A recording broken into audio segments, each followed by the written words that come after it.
The Peninsula School Feeding Association in Cape Town says 1 in 5 children are dependent on the meals served at schools on a daily basis.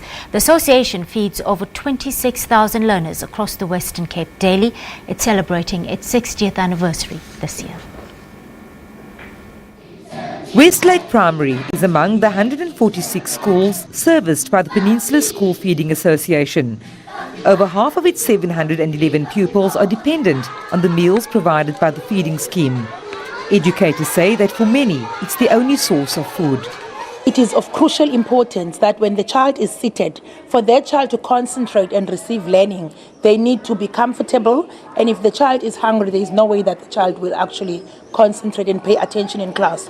The scheme has fed millions of underprivileged children from poor communities over the past 6 decades. It was established in 1958 when government stopped school feeding. In response to an outcry from principals and teachers with children fainting in the classroom, hunger at schools, the Rotary Club of Pardon Island stepped in.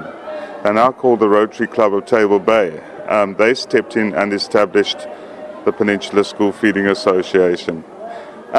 60 years later, we've served over 1.7 billion meals to hungry school children in the Western Cape. Children get 2 meals daily. Qualifying schools are given cooking utensils and ingredients and a stipend for those preparing the meals. Food security is a real issue within South Africa at the present moment, and I can tell you I almost on a daily basis have calls from schools inquiring whether they can get onto our program in any way so that we are able to provide them with some kind of food, even if it is just donating something to them.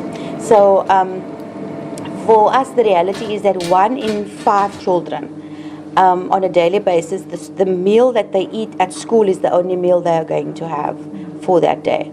The Western Cape Education Department says feeding schemes provide a crucial service.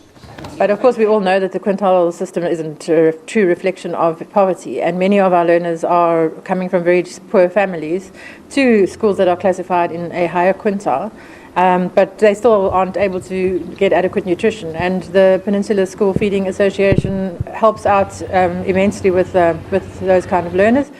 And just last year we had a similar situation where the school had to be classified as a higher quintile, but they were desperately poor children, and they came in and stepped in and helped us, and we're very grateful for that.